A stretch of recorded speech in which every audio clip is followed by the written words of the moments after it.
it's been for the last 9 years. It feels like just yesterday, but yet it's been so long, and I can't believe that we're sitting here today talking about 9 years. And it's really a blessing to be 9 years in a retail setting. So we've asked all of you for questions of what MAD is and how we do what we do, and so we're here today to show you a little bit of that and answer those questions for you.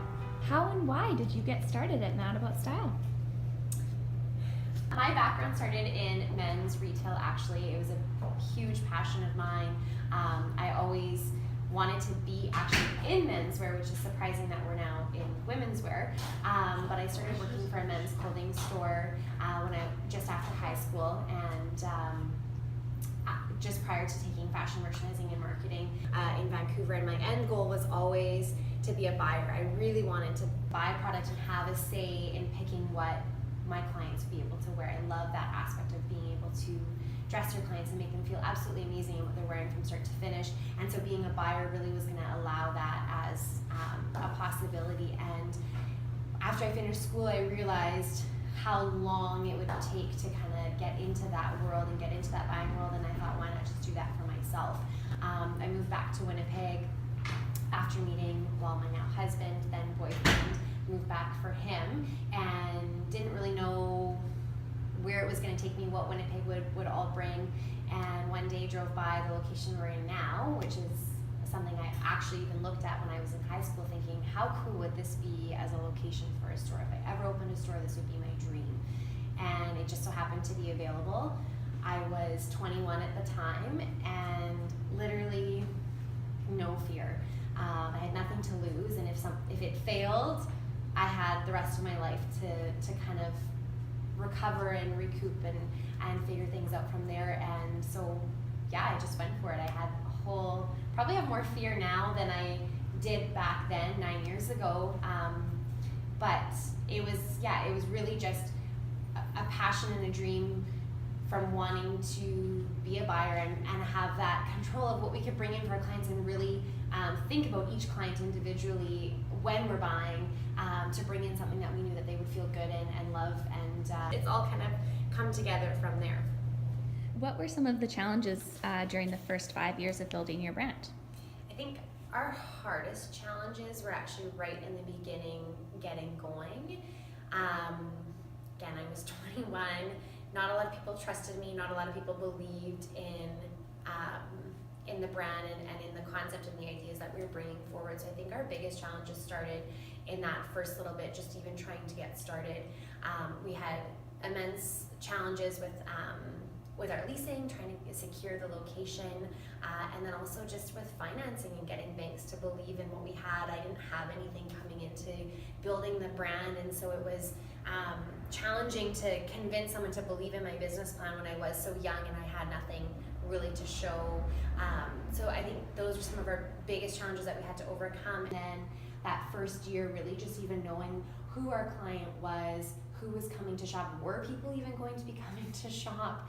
I'll never forget that first day or our first buying trip and just sitting at the sushi restaurant with Ryan, and I sat there bawling my eyes out because I thought, how in the world am I going to do 3 years in this space when I have no idea really what I was doing? And then that first day, grand opening day, we practically sold out the store, and it was absolutely phenomenal to see the support of our community come out and to support the store and to support what we were doing. And at that point, I think we kind of knew, okay, we maybe have something here. Let's trust in our vision a little bit more and trust in the pieces that I was buying to build off of that.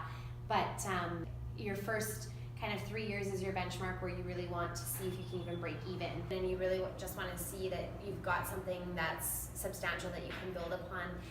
When we were, I believe it was when we were six, we expanded, we took over the space next to us, and that's when I think I knew that things were really good, and we were building this great brand, and we had an amazing clientele that believed in us and believed in our product and believed in the concept. And then we just kind of have built from there. We've created this incredible team of fierce women that bring so much to the table, to the team, and to the store, and really have expanded it to be the brand that it is. And we wouldn't be here today if we didn't have the crew that we've got in place, and the people really standing behind our brand. So our biggest challenges, like I say, were really in the beginning, and then just moving forward and trying to keep up that pace, keep up that excitement, and react to the expansions and the growth that we had, and not try to go too big or too small, and really just kind of react to the demand that was there. So obviously little day-to-day challenges presented itself, but I think our biggest challenges were really in that beginning stage. What has been your favorite moment or accomplishment over the last 9 years? Oh, there's too many. Your favorite? We have, honestly, it's been my goal since the beginning to celebrate every single success that we've had. If you know us well, you know that we celebrate with champagne a lot, and we've started that from the very beginning, whether it was a sales goal that we've hit, or it's a blogger we've been able to work with that we've been dying to work with, or it's the expansion of the store. I want to celebrate every little thing. To pick one is really challenging, but I think one that stands out the most is really like the growth of MAD and expanding into the space that we did. That was so huge for us. That was such a game changer for MAD. It was such a reaction to the growth that we had with clients and with movement of product, and it really, I think, took our store to the next level, and I'm so proud of how that expansion took place and what that means for us now. As a team, I don't know, guys, we're killing it. Our team is killing it. I don't know how to answer that. Warehouse? Yeah, the warehouse was a huge accomplishment. That was something we had talked about, we've been talking about since the beginning. Eventually, yes, getting into a warehouse, having a space where we can do photo shoots, we can host events, we can properly sort our collections and prepare for future collections. So the warehouse we took over in August of last year, and that was a huge milestone. It was very scary. It felt like we were opening a second store, and definitely some sleepless nights whether we should do it or not do it, and what it would mean, and can we afford it? Are we going to be able to make money out of it, to make it make sense? And it's been such a dream for our team and what we've been able to accomplish within this space. And I'm so excited for what it means for us in the future and the events that we're going to be able to have, the photo shoots we're going to be able to do, and the potential for our online store. Long-term vision, I would love to, little secret, I would love to start our manufacturing here. I would love to bring in a sample team that's going to make samples. There's just so much that this warehouse can mean to us. So that was definitely a huge accomplishment and a huge celebratory moment for us. Last question. Who or what motivates you as an owner to keep taking strides forward in your business? Two huge things. One would be my team.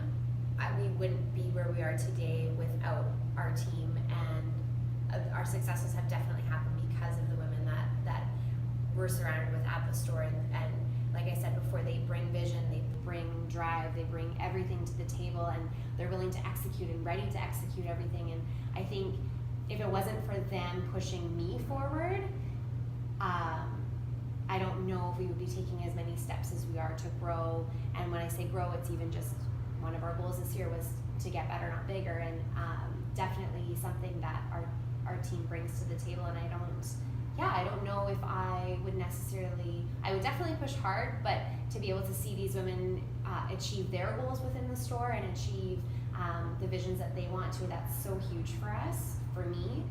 And second would be our clients. I mean, they are the reason we do what we do. They're the reason we love what we do.